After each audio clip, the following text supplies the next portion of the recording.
हमें क्षमा कर दीजिए महोदय, क्षमा कर दीजिए।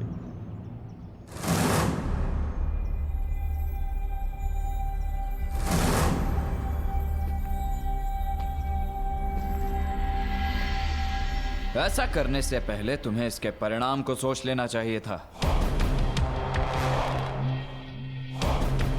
अनेक मनुष्यों ने तुमसे इसी प्रकार निवेदन किया होगा, परंतु तुम दुष्टों ने कभी किसी की याचना सुनी? कौन है ये सब और किस बात की क्षमा मांग रहे हैं? और ये कौन है? हर बार तुम लोगों को एक और अवसर दिया गया, परंतु तुम लोग फिर भी नहीं सुधरे और इसी कुमार्ग पर चलते रहे। परंतु अब समय आ गया है कि तुम्हें तुम्हारे कर्मों का फल भुगतना ही होगा। मैंने तुम्हें साक्ष्य समेत पकड़ा है। अब तुम नहीं बच सकते। नहीं महोदय, ऐसा न करें महोदय, ऐसा न करें, हमें क्षमा कर दीजिए। लूटा हुआ धन हम पुनः स्त्री को लौटा देंगे, पर हमें क्षमा कर दीजिए प्रभु, हमें क्षमा। लूटा हुआ धन लौटा देने मात्र से तुम्हारे पापों का प्रायश्चित नहीं हो जाएगा दुष्टों। सर्वप्रथम उस पीड़ित महिला से क्षमा की भीख मांगो, अन्यथा मृत्यु के लिए तैयार हो जाओ। नहीं नहीं, हम क्षमा मांग लेंगे, हम क्षमा मांग लेंगे।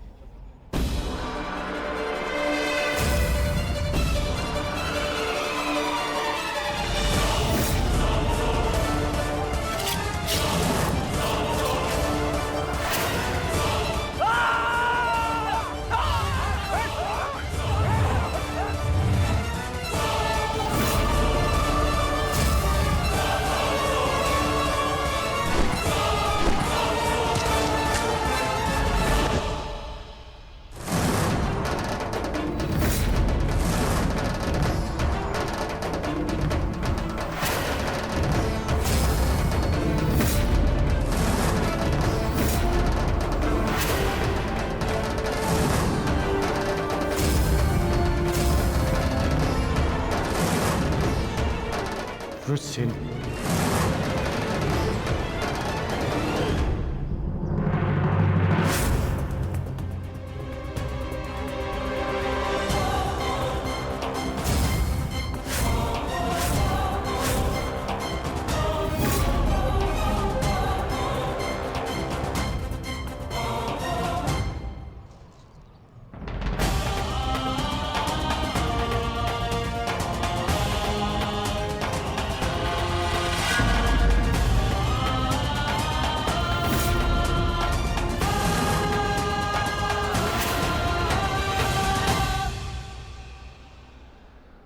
मित्र,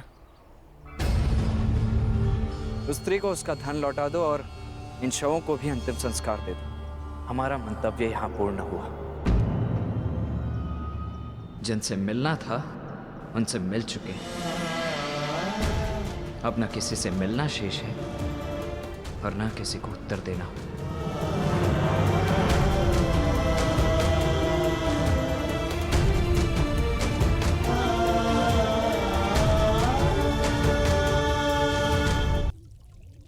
कब से चल रहा है ये प्रकरण और कब से अपने परिवार के साथ विश्वासघात कर रही हो तुम? अब इस बात से मुझे दुर्योधन को अवगत कराना पड़ेगा।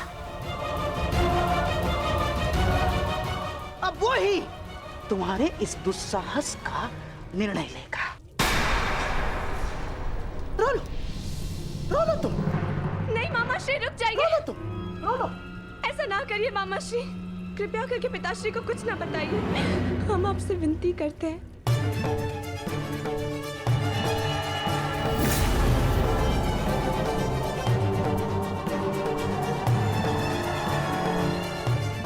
हमें क्षमा कर दीजिए मामा श्री, आपका भरोसा तोड़ने के लिए हम क्षमा चाहते हैं। बहुत बड़ी भूल हो गई हमसे। भूल गई थी मैं कि मैं ऐसा संबंध जोड़ने का स्वप्न देख रही जो कभी जुड़ ही नहीं सकता। प्रेम ने मेरी विचार क्षमता नष्ट कर दी। हमें क्षमा कर दीजिए। परंतु कृपया करके पिताश्री को कुछ मत बताइए। उन्हें पता चलेगा तो उनके हृदय को बहुत ठेस पहुंचेगी।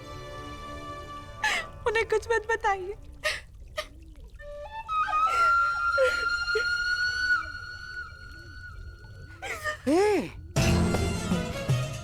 अच्छी ना, तुम आओ आओ, क्या बैठो। रोने वाले लक्ष्मणा, देखो मुझे क्रोध तो आया था मुझे क्रोध, परंतु तुम्हारे अश्रुओं ने मुझसे कह दिया कि तुम सांब से अत्याधिक प्रेम करती हो। हाँ ठीक है, अब मुझे ही कोई मार्ग ढूंढना पड़ेगा इससे बाहर निकलने का।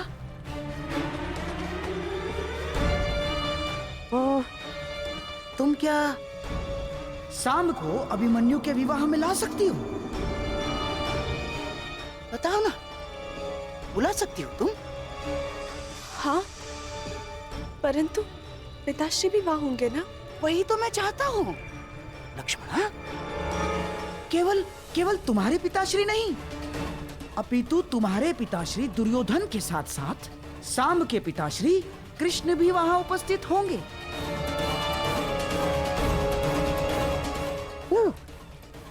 अर्थात तुम्हारे विवाह के विषय में कुछ प्रस्ताव उपस्थित करने के लिए दोनों के पिताश्री वहां होना आवश्यक है कि नहीं?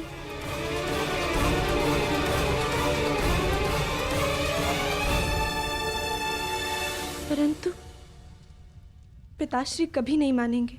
ना ना ना, तुम दुर्योधन की चिंता बिल्कुल मत करना, मैं उसे समझा दूंगा।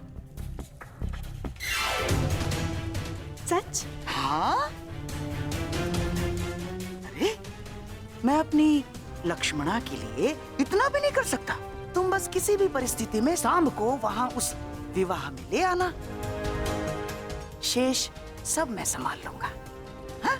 धन्यवाद मामाश्री। सांब अवश्य आएंगे। हम अभी से संदेश भेजते हैं। हाँ।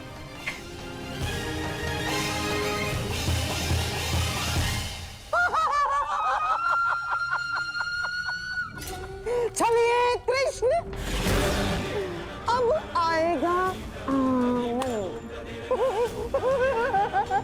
मेरी अगली चाल के लिए तैयार रहना। तो इस बार तुम्हारी पराजय निश्चित निश्चित।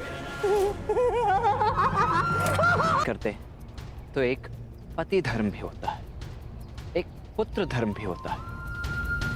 यदि कर्तव्य की बात करते हैं ना, तो अपने परिवार और पुत्र के लिए भी मनुष्य का कर्तव्य होता है।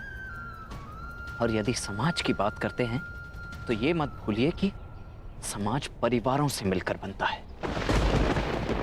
आप जिसे परमार्थ कह रहे हैं वो आपका परम स्वार्थ है, और कदाचित मेरा स्वार्थ मेरा परमार्थ। आप अपना धर्म निभाइए और मैं अपने संबंध निभाता हूं।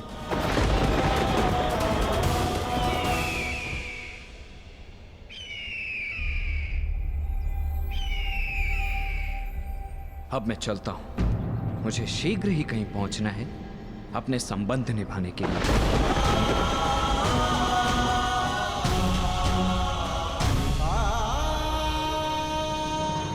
नहीं मामाश्री, मैं कह चुका हूं, लक्ष्मणा विराटनगर नहीं जाएगी। बस अपनी शत्रुता के कारण अपनी बच्ची का मन तोड़ना कहाँ का न्याय है दुर्योधन? हमारी बच्ची लक्ष्मणा को हमारे साथ ले जाना उचित होगा दुर्योधन। अरे कदाचित आप भूल रहे हैं मामाश्री कि विराटनगर हमारा मित्र नहीं शत्रु राज्य है। कोई अनहोनी हो गई तो, युद्ध छिड़ गया तो। मैं कुछ नहीं भूला हूं दुर्योधन, परंतु समझो बात को, ये निमंत्रण युद्ध का नहीं, विवाह समारोह का निमंत्रण है। उस अभिमन्यु का विवाह समारोह है। और दुर्योधन हमारी नई पीढ़ी का पहला विवाह है। उसमें हमारे बच्चे को ले जाना अनुचित नहीं है। अरे मामा श्री, क्षमा कीजिए मुझे, परंतु ये मुझे स्वीकार नहीं है। मैं अपनी पुत्री को संकट में नहीं डालूंगा, बस। दुर्योधन, देखो ये मत भूलो कि ये आमंत्रण पांडवों की ओर से आया है, अर्थात पांडव शांति बनाए रखने के लिए कुछ भी कर सकते हैं, कुछ भी, जिससे किसी पर भी कोई भी संकट आए। मामा श्री बस, अब मुझे और कुछ नहीं सुनना है। ठीक है, जैसा तुम उचित समझो। रुकिए मामा श्री, क्या चल रहा है आपके मस्तिष्क में?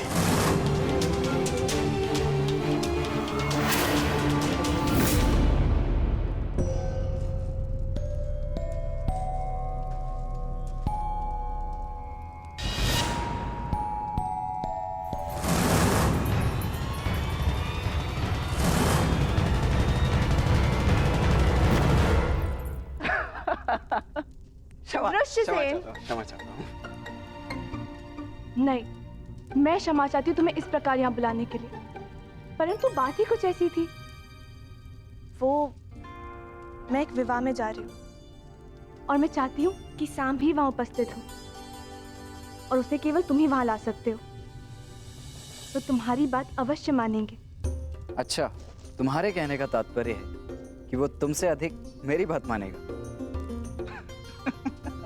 वृषसेन, ये परिहास का समय नहीं है, मेरी जान पर लगी है।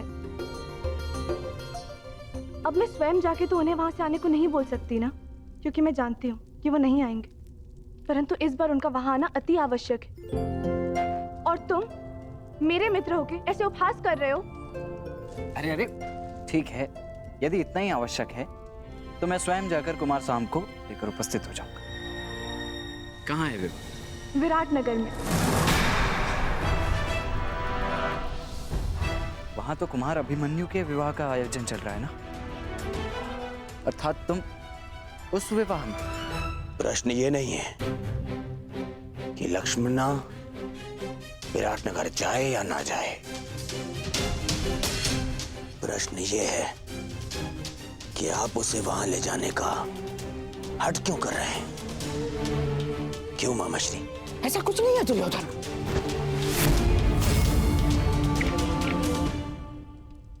जितना मैं आपको जानता हूं मामा श्री, आप अकारण मेरा मन बदलने के लिए मुझे बाध्य नहीं करते हैं। कुछ तो योजना आपके अंतर मन में है मामा श्री। अब भला मेरे मन में क्या योजना हो सकती है? मैं ये जो कुछ भी कर रहा हूँ अपनी बच्ची लक्ष्मणा की प्रसन्नता के लिए कर रहा हूँ, और कोई योजना नहीं है इसमें। बेहतर होगा कि ना हो मामा श्री, क्योंकि यदि ये कोई आपकी योजना है जिसमें आपने मेरी पुत्री का उपयोग करना चाहा, तो मैं आपको क्षमा नहीं करूंगा मामा श्री। ये क्या कह रहे हो दुर्योधन? मैं अपनी बच्ची लक्ष्मणा को लेकर छल करूंगा? आपके लिए कुछ भी असंभव नहीं है मामा श्री, परंतु सावधान करता हूँ, क्योंकि यदि मेरी पुत्री पर जरा सी भी आँच आई तो आप मेरी प्रतिक्रिया सहन नहीं कर पाएंगे, समझे? दुर्योधन, ये क्या हो गया है तुम्हें? तो बताइए, आप लक्ष्मणा को विराटनगर ले जाने में दबाव क्यों बना रहे? मामा श्री, आपका यह मौन मेरे मन के संदेह की अग्नि को और भड़का रहा है। बोलिए, अन्यथा मैं अपना संयम तोड़ बैठूंगा। बोलिए।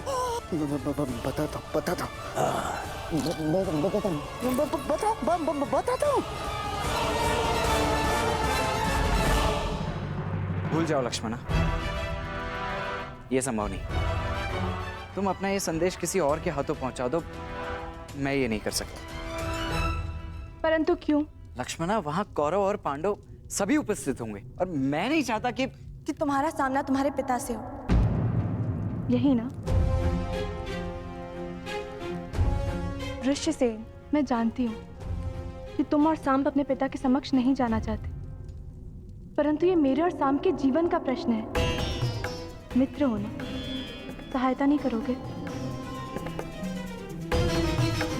रुष्टसेन, मैं तुमसे विनती करती हूँ, केवल एक बार उनसे बात तो करके देखो।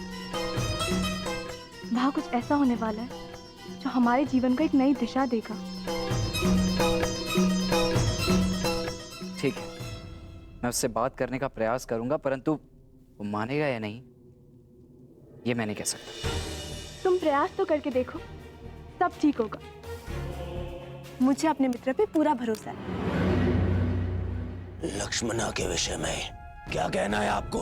लक्ष्मणा के विषय में नहीं, लक्ष्मणा के विवाह के विषय में। लक्ष्मणा का विवाह? हाँ दुर्योधन, अब तो मेरी बात ध्यान से सुनना दुर्योधन। अब मैं तुम्हें बताता हूं कि मेरे मस्तिष्क में क्या चल रहा है।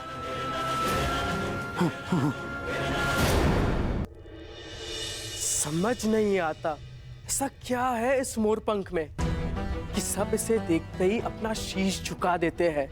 क्यों इसे देखते ही सबके मन में भक्ति उमड़ पड़ती है। जाने दो मित्र, जिसके मन में जो भावना है उसे रहने ही दो।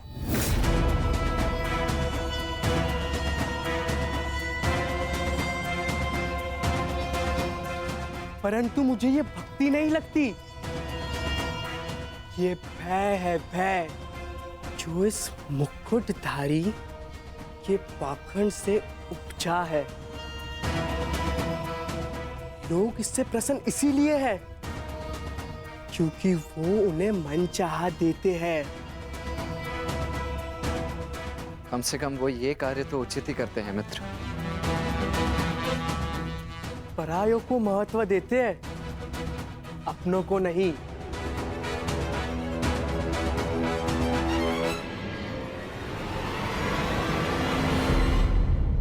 परंतु हम अपनों की बात करें मित्र। तो क्या निर्णय लिया तुमने? विराटनगर आ रहे हो ना? तुमने सुना नहीं, मैं वहां नहीं जाऊंगा जहां मेरे पिता महान श्री कृष्ण वासुदेव हो। मुझे समझाने में तुम अपना समय व्यर्थ कर रहे हो मित्र। मैं तो स्वयं तुम्हें वहां जाने से रोकने आया हूं मित्र, क्योंकि वहां जाना समय को व्यर्थ करना ही है, अनावश्यक है। वो अभिमन्यु तुम्हें एक आंख नहीं भाती, तो तुम उसके विवाह में जाओगे क्यों? हाँ, वो माना कि लक्ष्मणा वहां आ रही है, परंतु उससे क्या अंतर पड़ता है?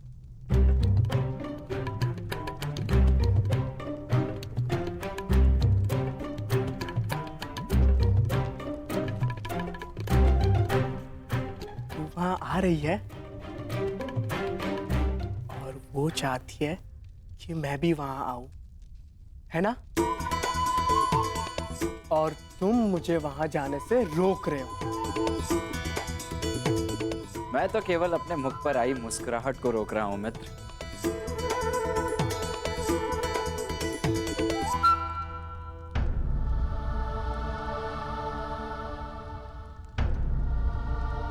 काकाश्री, प्रणिपात। प्रणिपात। तो हम कल प्रातः यहाँ से प्रस्थान करेंगे ना? परंतु अभी सूर्योदय होने में तो समय शेष है, फिर इस समय आप यहाँ? मैं जांच रहा था कि सुरक्षा प्रबंध पर्याप्त है या नहीं, क्योंकि हस्तिनापुर की राजकुमारी पहली बार जो हमारे साथ जा रही है। काकाश्री, आप अंगराज हैं, अंगरक्षक नहीं। आपको ये सब करने की आवश्यकता नहीं। मैं ये सब इसलिए करता हूँ क्योंकि ये युवराज और आपकी सुरक्षा के लिए आवश्यक है। मेरे लिए मेरा वहां जाना आवश्यक नहीं है, परंतु किसी और के लिए मेरा वहां उपस्थित होना आवश्यक है। मेरी बात मानो मित्र, मत जाओ वहां, भूलो मत, तुम्हारे पिता भी उपस्थित होंगे वहां पर। तुम्हारी मंत्रणा उचित है मित्र, परंतु वहां लक्ष्मणा भी होगी। और उसकी इच्छा है कि मैं भी वहां पहुंचूं। इस बार भी उनकी इच्छा नहीं थी कि मैं उनके साथ विराटनगर चलूं। क्योंकि उन्हें आपकी चिंता है। हर पिता के लिए अपनी पुत्री की रक्षा सबसे बड़ी प्राथमिकता होती है। देखो पुत्री, उनके वहां बहुत शत्रु हैं, इसलिए आपको वहां ले जाना सुरक्षित नहीं है। परंतु हम विवाह में जा रहे हैं ना काकाश्री, युद्ध करने तो नहीं। शत्रु शत्रु होता है, कब युद्ध छेड़ दे कोई नहीं जानता। और एक पिता का सबसे बड़ा कर्तव्य अपनी संतान की सुरक्षा होती है। मुझे कोई अंतर नहीं पड़ता कि मेरे पिता मेरे विषय में क्या सोच रहे हैं। तुम्हारा आग्रह डालने के लिए क्षमा चाहता हूं मित्र, परंतु मैं विराटनगर जाऊंगा लक्ष्मणा से मिलने के लिए, चाहे वहां कुछ भी हो। निश्चिंत होकर जाओ मित्र। यदि वहां कुछ होगा भी तो तुम्हारी रक्षा के लिए मैं वहां उपस्थित रहूंगा। चाहे जो हो राजकुमारी, स्मरण रखिएगा कि मैं आपकी रक्षा के लिए सदैव वहां उपस्थित रहूंगा।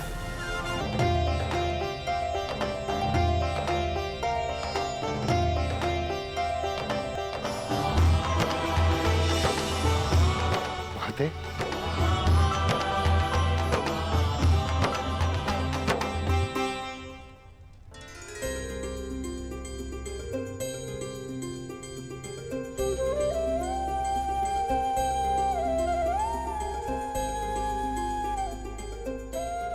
तेरह वर्षों से ये आंखें तुम सबको देखने के लिए तरस रही हैं। अच्छा नेतृत्व हो जाने दो।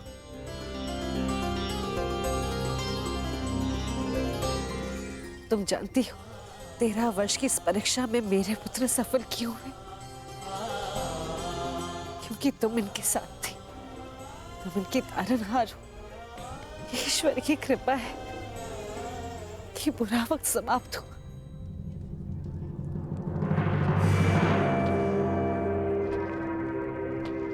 और किसी का बुरा समय प्रारंभ हुआ।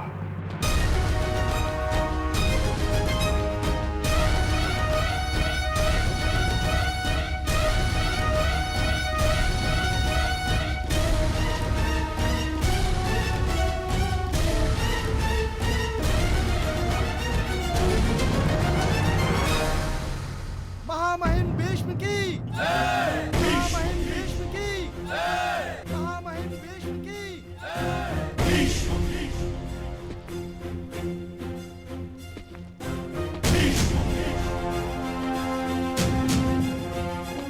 आप यहाँ पधारे, हम धन्य हुए पितामह।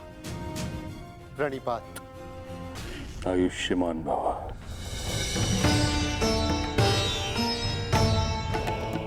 प्रणिपात। स्वागत है महाबली भीष्म।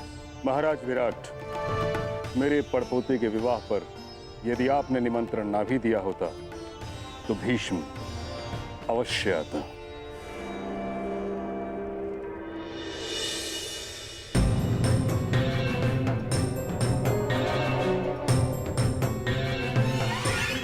आइए महाबली भीष्म।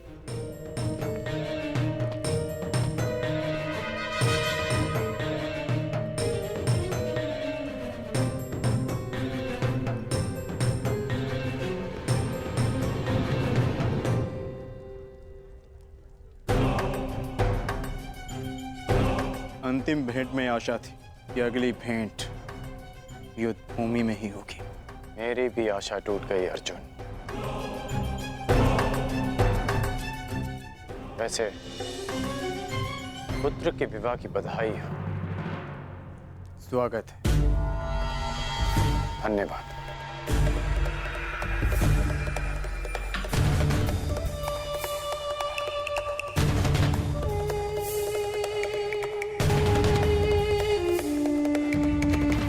प्रणिपात।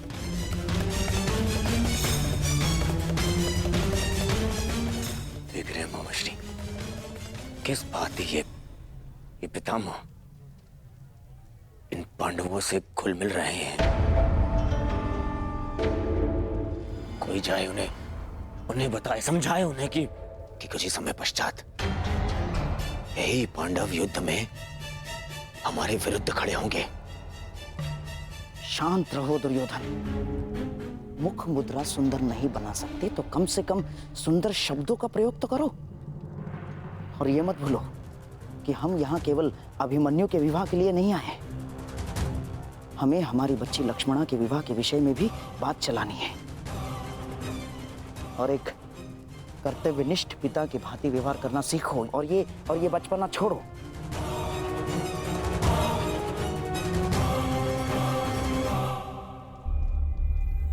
पिताश्री, अब तो सभी अतिथि आ ही चुके हैं ना, अब आप भी तनिक मेरे साथ बैठिए। मुझे आपको कितना कुछ पता है। 13 वर्षों पश्चात आपसे मिलना हो और इतना समय भी नहीं मिला कि आपको बता सकूं कि मैंने क्या क्या सीखा। अवश्य।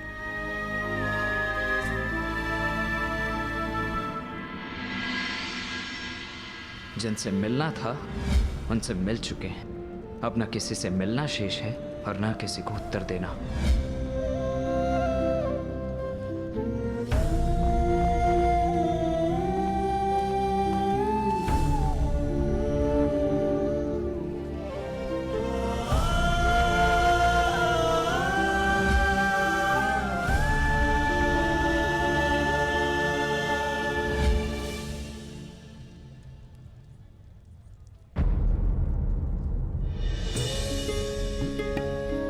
वासुदेव,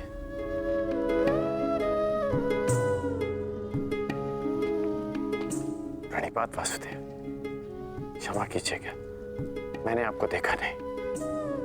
कोई बात नहीं अंगराज।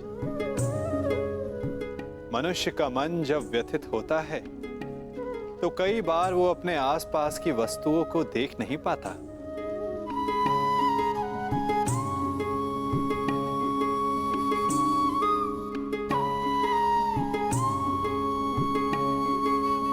मैं व्यथित हूं, ये आपको कैसे ज्ञात हुआ? लगता है तुम भूल गए अंगराज। सारथी हूं, योद्धा का मन पढ़ लेता हूं। अभिमन्यु को देखकर तुम्हें वृषसेन का स्मरण हो आया ना?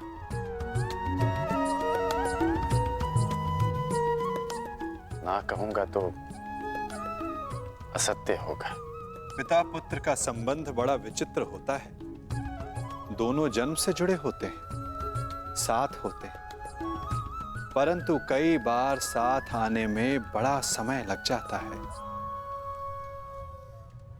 अपने संतान के उज्जवल और स्वतंत्र भविष्य के लिए एक पिता अपने पुत्र से दूर रहता है, परंतु उस दूरी को समाप्त करने में उसे ही वर्षों लग जाते हैं। परंतु मुझे तो भय है कि कहीं अधिक विलंब ना हो जाए। ये तो समय ही बताएगा अंगराज।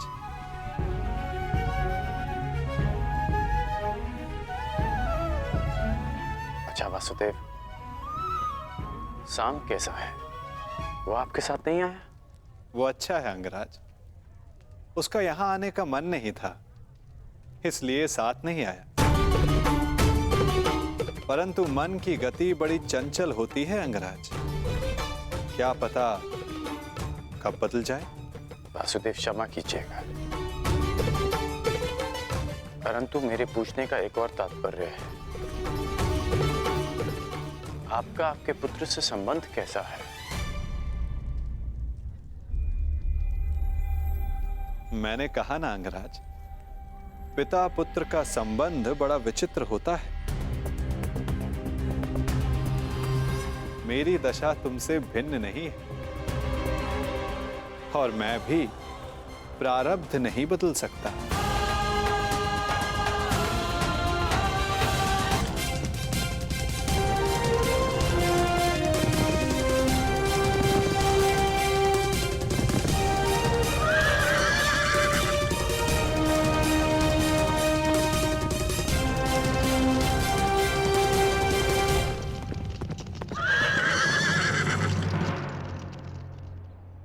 रुक क्यों गए मित्र?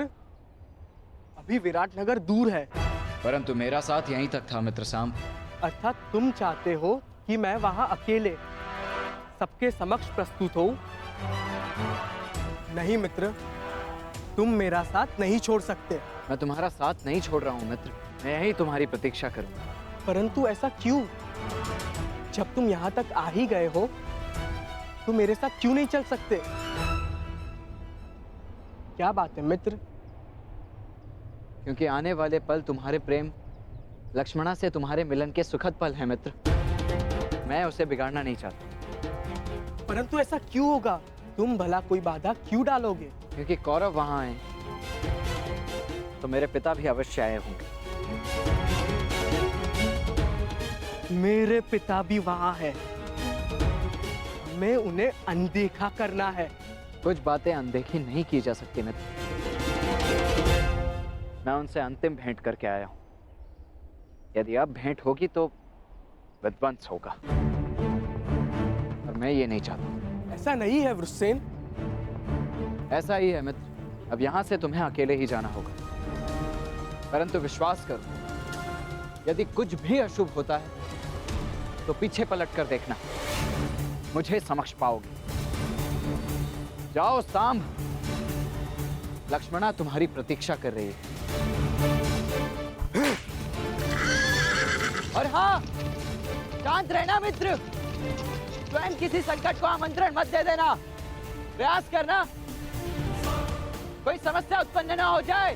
मैं समस्या उत्पन्न करने नहीं मित्र, समस्या का अंत करने जा रहा हूँ और एक नए जीवन का प्रारंभ।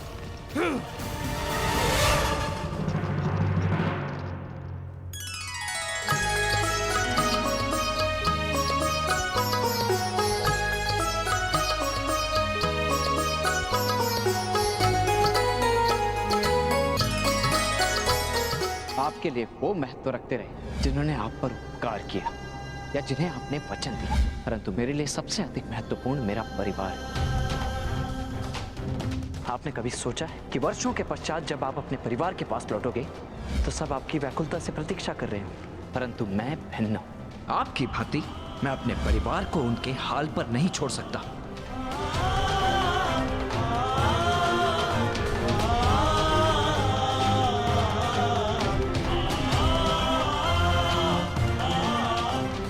ईश्वर से प्रार्थना है कि अब जब कभी भी हम एक दूसरे के सामने आए तो एक दूसरे के विपक्ष में ना हो, कि यदि ऐसा हो तो हम दोनों में से कोई एक ही जीवित बचेगा।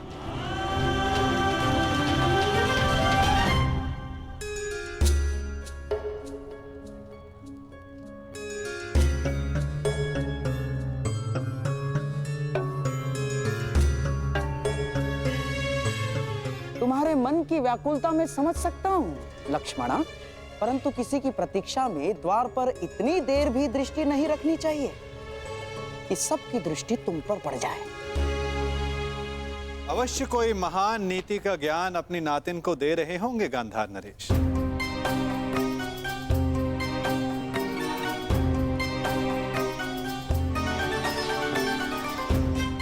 प्रणिपा, तुम्हारी मनोकामना पूर्ण हो पुत्री। प्रणिपात करने का एक लाभ ये होता है कि आशीर्वाद स्वतः मिल जाता है ना गांधार नरेश? वैसे ये बताइए, आपको उत्सव का प्रबंध कैसा लगा? अति उत्तम वासुदेव, आप ही की कृपा है बस। मेरी कृपा? उत्सव विराट राज का है और आप प्रशंसा मेरी कर रहे हैं। और किसकी करूं वासुदेव? आप जहां जाते हैं वहां सब कुछ आप ही के मन से तो चलता है। भिक्षुक पांडवों को ऐसा राज संबंध दिलाना, हारे हुए योद्धाओं को फिर से स्फूर्ति दिलाना, ये आपके अतिरिक्त कौन संभव कर सकता है वासुदेव?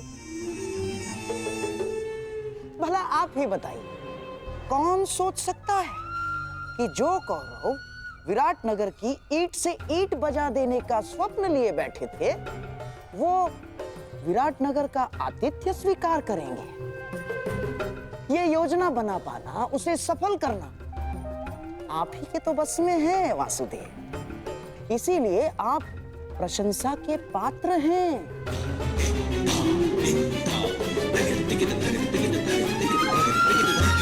योजना के भवन तो आपने भी बनाए हैं गांधार राज, और उत्सवों का प्रबंध भी आपने बहुत किया है, उसमें सफलता भी मिली।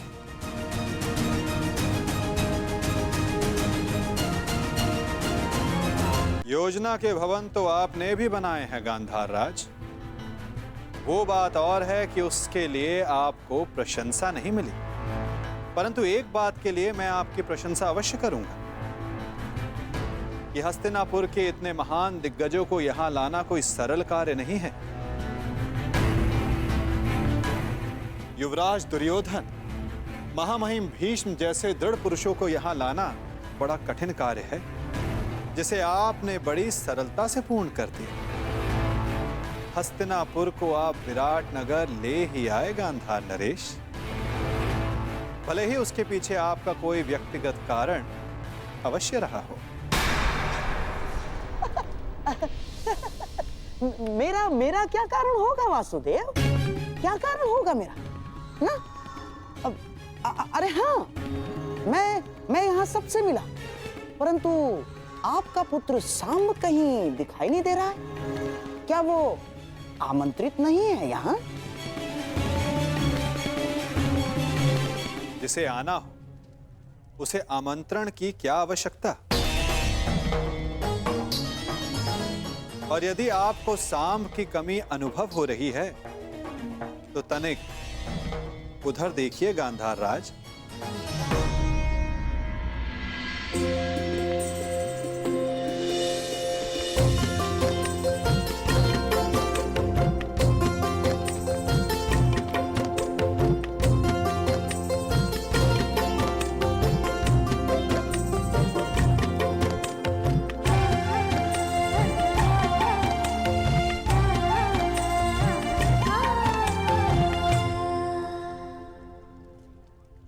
जिसके लिए आप बड़ी व्याकुलता से पूछ रहे थे, या ये कहूं बड़ी व्याकुलता से प्रतीक्षा कर रहे थे। प्रतीक्षा तो करूंगा ना वासुदेव। जब सारी अगली पीढ़ी यहाँ प्रस्तुत है तो आपके पुत्र सांब से भी मिलने का मन हो आया। और विराट नगर के लिए हस्तिनापुर से जो भेंट आई है उसका आनंद अधिक लोग उठा सके उतना अच्छा है? और आशा है कि मेरी भेंट सबको आनंदित ही करेगी वासुदेव।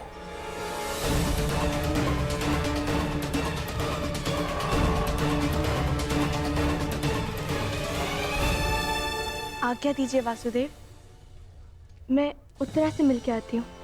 जाओ।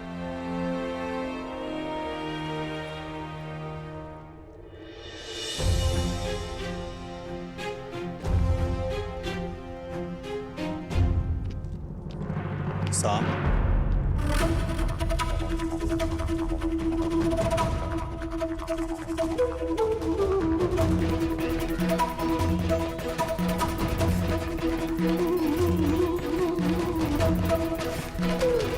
तुम वहां जहां मैं हूं? आश्चर्य हुआ तुम्हें देखकर। आश्चर्य नहीं, सौभाग्य है आपका पूजनीय पिताश्री।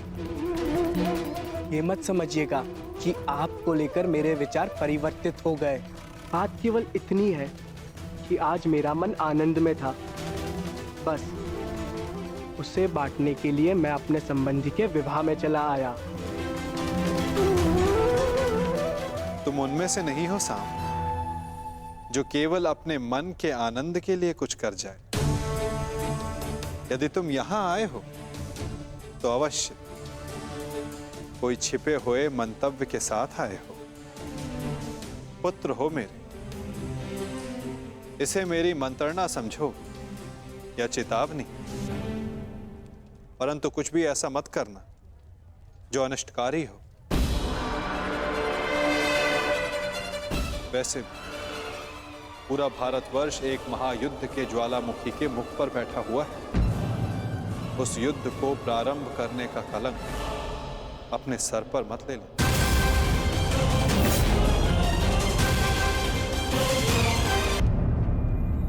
उस युद्ध को प्रारंभ करने का कलंक अपने सर पर मत ले ले। मुझे आपके भांति धर्म स्थापना की कोई चिंता नहीं। मैं यहाँ वो करने आया हूँ जिससे मेरे जीवन को संतुष्टि मिले। मैं संसार को नहीं, अपने जीवन को, अपने आनंद को महत्व देता हूँ। यदि संसार ही नहीं बचेगा तो जीवन में आनंद का क्या महत्व है पुत्र? वो आपकी सोच है, आपका कार्य। मैं वासुदेव कृष्ण नहीं हूं। मैं ना ही भविष्य की चिंता करता हूं और ना ही योजनाएं और माया जाल रचता हूं। मैं अपने आज में जीता हूं, इस पल का आनंद लेता हूं। मैं बड़ी उड़ान की योजनाएं नहीं बनाता, बस अपने पंख खोलकर उड़ जाता हूं। फिर चाहे वायु सुगम हो या चक्रवात, मैं इस पल को जीता हूं। फिर चाहे अगले पल में मृत्यु हो।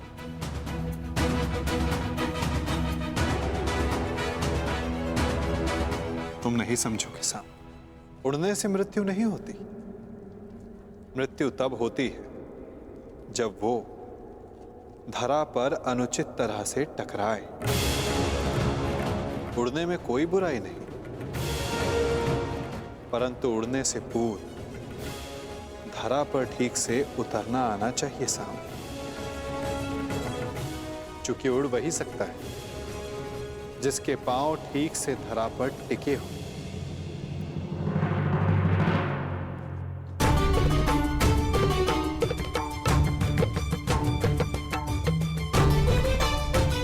भद्र, इस शुभ अवसर पर इन अस्त्रों का क्या काम? सज्ज रह रहा हूं। विवाह उत्सव है, युद्ध नहीं। मनुष्य का भाग्य और योद्धा का युद्ध कब ललकार दे किसे ज्ञान। इसीलिए तैयार रहना श्रेयस्कर है।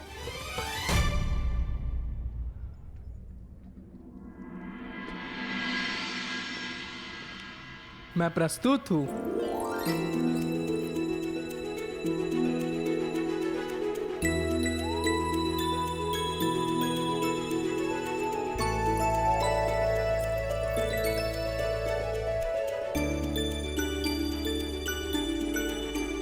अरे ये अश्रु क्यों? मुझे लगा मुझसे मिलकर तुम्हारे मुख पर मुस्कान आएगी। मुस्कान आते आते रह गई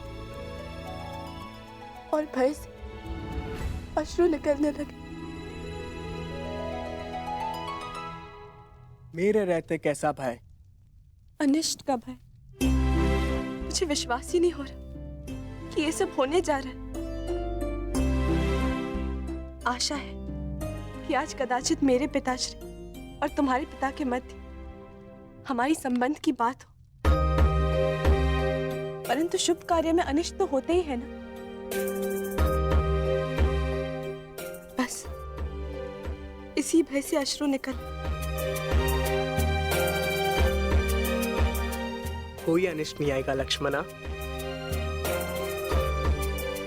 और यदि आया तो उसे मेरे बाणों का सामना करना होगा।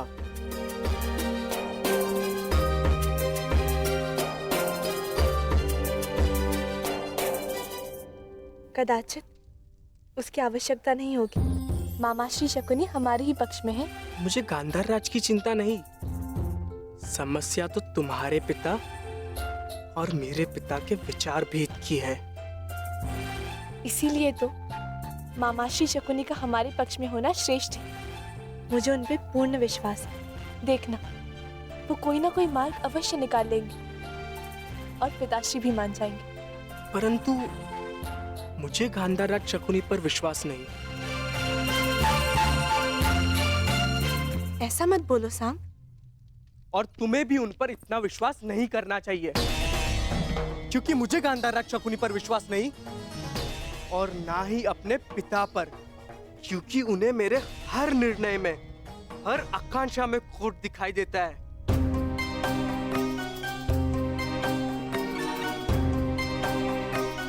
साम, तुम्हारे पिताश्री परम श्रद्धेय हैं, उनका सम्मान करो। अंततः उन्हीं की इच्छा पर हमारा संबंध निर्भर है। मेरा संबंध किससे होगा? ये मेरी इच्छा पर निर्भर करता है लक्ष्मणा। चलो देखते हैं क्या छिपा है मेरे पिता के मन में।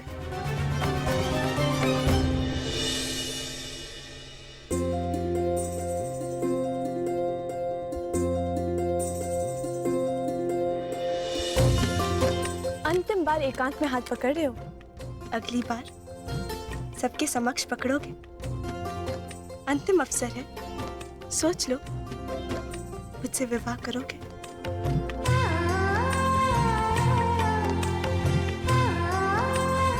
अवश्य। मेरे अतिरिक्त तुम्हारा हाथ कोई नहीं पकड़ पाएगा लक्ष्मणा।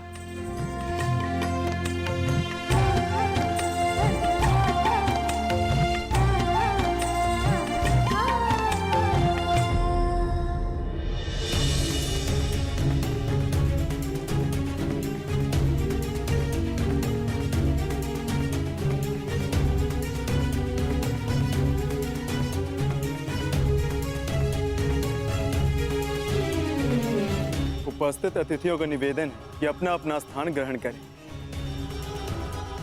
भोज का समय होने को है। क्षमा चाहता हूं आप सबसे, क्षमा।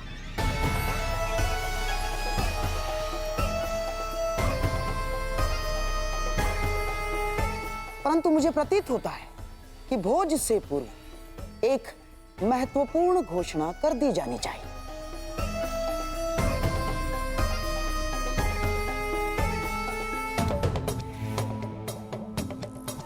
कैसी घोषणा गंधार नरेश? अब इसे घोषणा माने या प्रस्ताव, मैं शकुनी समस्त हस्तिनापुर की ओर से क्षमा का प्रस्ताव रखता हूं।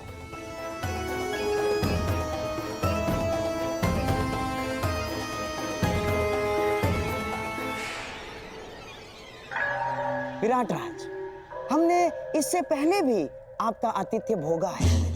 आपने हमारा सम्मान किया, हमारा सत्कार किया, परंतु मेरे प्रिय दुर्योधन ने पांडवों की खोज में सीमाओं का उल्लंघन किया। मैं जानता हूं आपका अपमान हुआ। उसके पश्चात हमने अकारण मत्स्य पर आक्रमण किया, कोई आवश्यकता नहीं थी। हम अपने लक्ष्य को लेकर इतने उतावले हो गए थे कि नीति, संबंध, सब कुछ भुला बैठे, सब कुछ।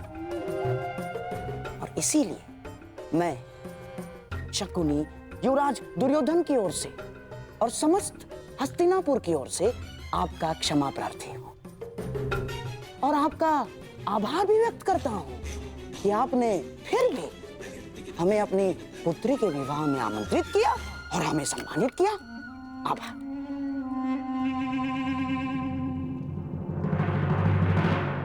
शकुनी का व्यवहार इतना विनम्र कब से हो गया? क्या है कि आप और हम दोनों क्षत्रिय हैं और आप तो जानते ही हैं कि क्षत्रिय क्रोध में सब कुछ भूल जाता है, सब कुछ। परंतु सच्चा क्षत्रिय वो है जो अपनी भूल स्वीकार करके भी मित्रता का हाथ बढ़ाने में भी पीछे नहीं हटता।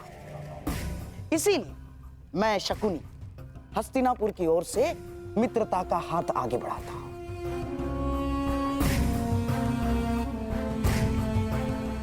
और इस मित्रता को बनाए रखने के लिए एक प्रस्ताव प्रस्तुत करता हूं।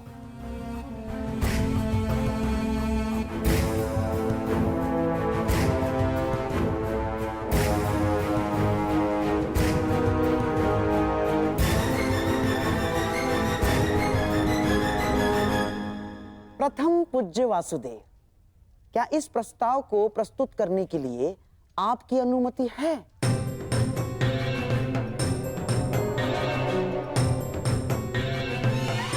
मित्रता बैर से सदैव श्रेष्ठ होती है गांधार राज। लो, अब तो स्वयं वासुदेव कृष्ण की अनुमति है। तो मैं हस्तिनापुर की राजकुमारी युवराज दुर्योधन की पुत्री लक्ष्मणा का हाथ विराट कुमार उत्तर के हाथ में देने का प्रस्ताव रखता हूं।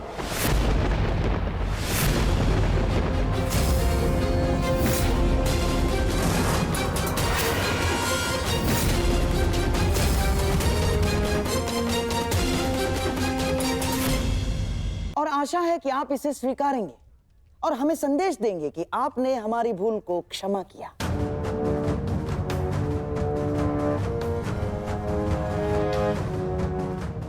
अब विराट राज के साथ साथ आपसे भी आशा है कि आप भी इस संबंध की अनुमति देंगे। महान वासुदेव।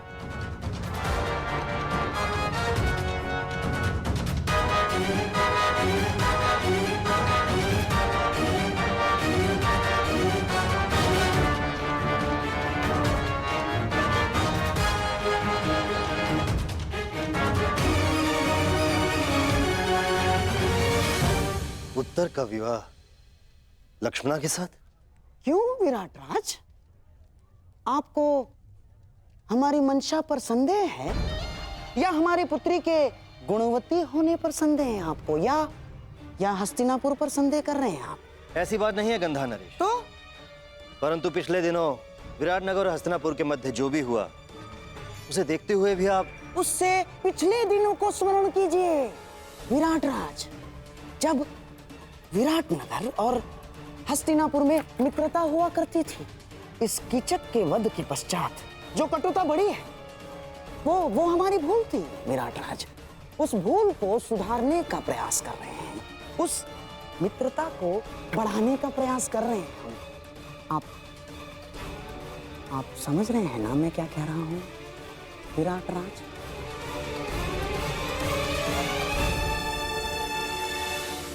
कहीं किसी और छल का प्रयास तो नहीं गंधा राज? क्या ये संबंध हमसे भविष्य में होने वाले युद्ध में विराट राज का सहयोग प्राप्त करने की योजना तो नहीं है? क्या छल भीम? कदाचित तुम्हें ज्ञात नहीं है, छल परायों के साथ किया जाता है, अपनों के साथ नहीं। तुम्हें क्या लगता है मैं तुम्हारे ज्येष्ठ भ्राता युधिष्ठिर हूं, जिसने अपने भाइयों को, सगों को चौसर के दांव पर लगा दिया?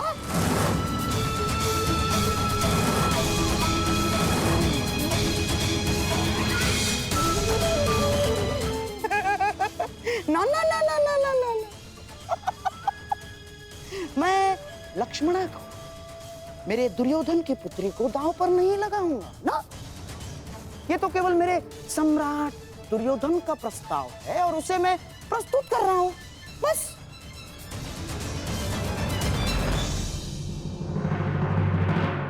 है ना दुर्योधन? मामाश्री ठीक कह रहे हैं। और भीम, ये प्रस्ताव मेरी ही ओर से है। मैं छल नहीं करता, मुझे बल पर विश्वास है, बल पर।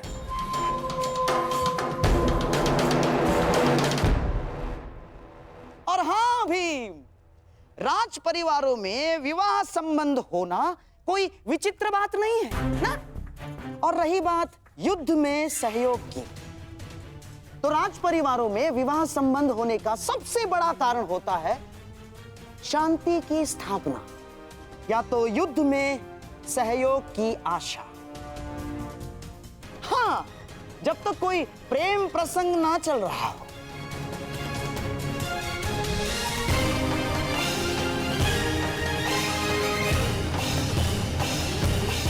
आपका क्या मत है प्रथम पूज्य वासुदेव?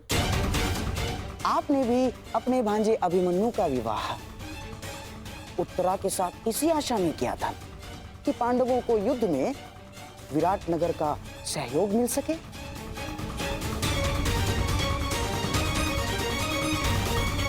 बताइए, मैं कुछ असत्य कह रहा हूं वासुदेव?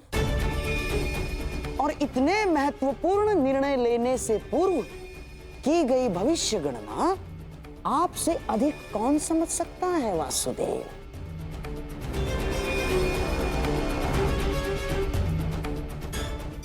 और मनुष्य भी मवेशी इसीलिए घर में लाता है कि उसके दूध से आहार मिल सके, इसलिए नहीं कि उसका पालन पोषण कर सके, है ना वासुदेव?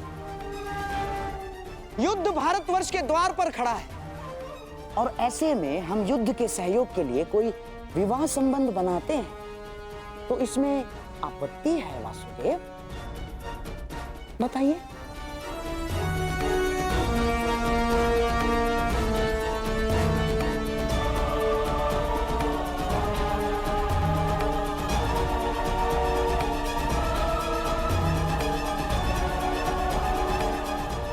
वासुदेव, इस संबंध के लिए हाँ मत कहिएगा। मैं गांधार नरेश के विचारों से पूर्णतः सहमत हूं।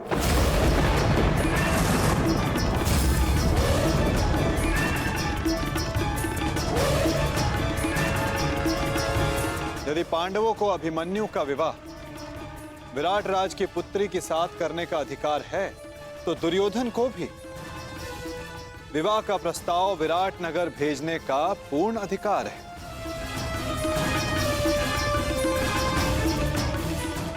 परंतु अब निर्णय विराट राज का है।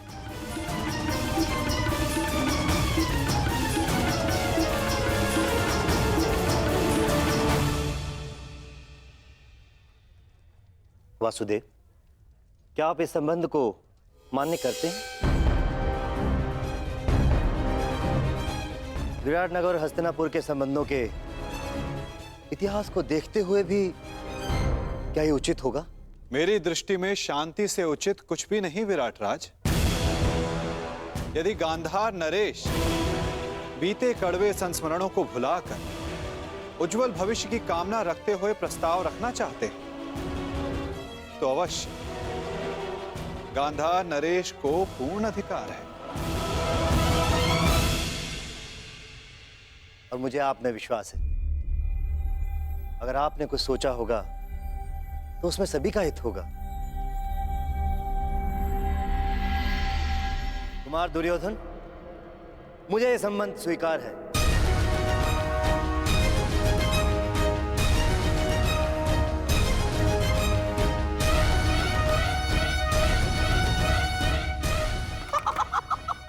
बधाई हो विराट राज। कितना शुभ दिवस है ये। जब हम यहाँ आए थे तो अतिथि बनकर आए थे, और अब जब जाएंगे तो संबंधी बनकर जाएंगे। मेरा और एक प्रस्ताव है।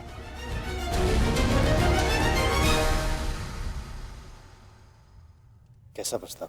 नहीं, अर्थात पांडवों के और हमारे संबंधी एक ही है, और सारे यहाँ उपस्थित भी हैं, तो क्यों ना अभिमन्यु और उत्तरा के साथ साथ लक्ष्मणा और उत्तर का भी विवाह एक ही मंडप में कर दिया जाए।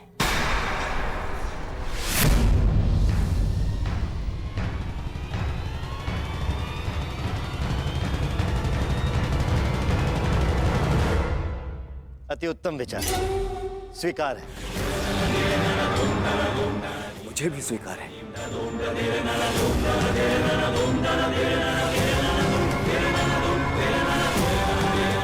और मेरा भी निवेदन है कि सारे संबंधी गले मिलकर अपने कड़वे संस्मरणों को भूल जाए और फिर भोज आरंभ हो।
धैर्य, निश्चित रूप से ये गुण तुम्हें अपने पिता से मिला है लक्ष्मणा।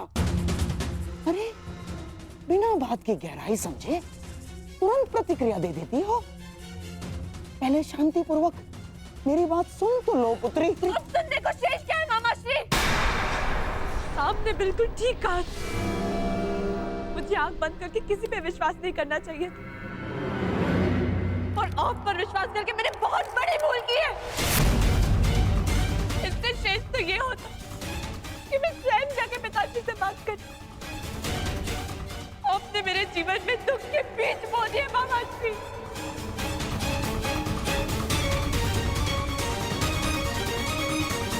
नहीं बच्ची, देखो पौधे के उगने से पूर्व ये भविष्यवाणी करना उचित नहीं है कि बीज बुरे थे। यदि तुम्हारे पिता की ही ये इच्छा थी तो मैं उसकी इच्छा के विरुद्ध कैसे जाता? क्या पिताश्री ने आपको ऐसा करने को कहा? हाँ, यही तो मैं कब से समझाने का प्रयास कर रहा हूं, परंतु तुम हो कि सुनते ही नहीं हो। तुम्हारे और सांब के विवाह का प्रस्ताव मैं दुर्योधन के पास लेके गया था, परंतु वो सुनते ही क्रोधित हो गया और उसने स्पष्ट रूप से कह दिया कि वो तुम्हारा विवाह कृष्ण पुत्र सांब के अतिरिक्त और किसी से भी करवा सकता है।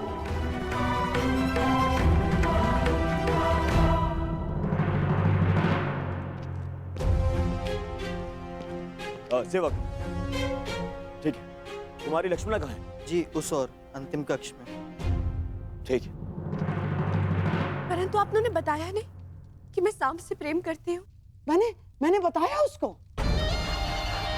मैंने तुम्हारी सहायता का वचन जो लिया है और दुर्योधन से अधिक मैं तुमसे प्रेम करता हूँ लक्ष्मणा, और तुम्हारे कल्याण का उत्तरदायित्व कैसे भूल सकता हूँ मैं ना? तो फिर उन्होंने क्या कहा? कहा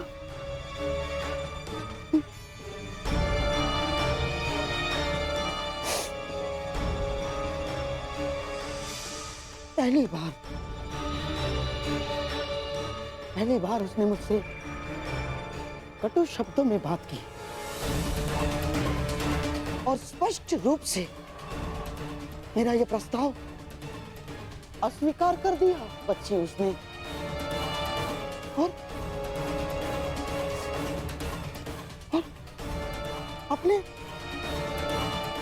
अपने मामा के नाश की चेतावनी दे डाली उसने। और बच्ची उसने मुझे आदेश दिया कि मैं कुमार उत्तर से तुम्हारे विवाह के विषय में विराट राज से चर्चा करूं। और तुम तो जानती हो बच्ची कि तुम्हारे पिता को जब क्रोध आता है तो वो अपने पिता की भी नहीं सुनता, और मैं तो ठहरा मामा।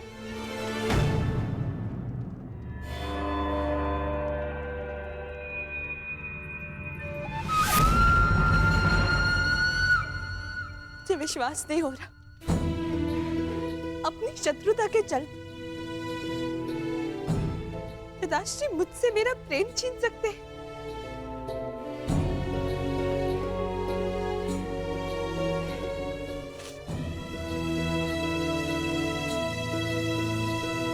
ठीक है, तो मैं भी उन्हीं की पुत्री हूं। मैंने निर्णय ले लिया है, अपने वर का चयन करना हर स्त्री का अधिकार होता है, और मेरा यह अधिकार मुझसे कोई नहीं छीन सकता, और मैं इस अधिकार का प्रयोग करूंगी।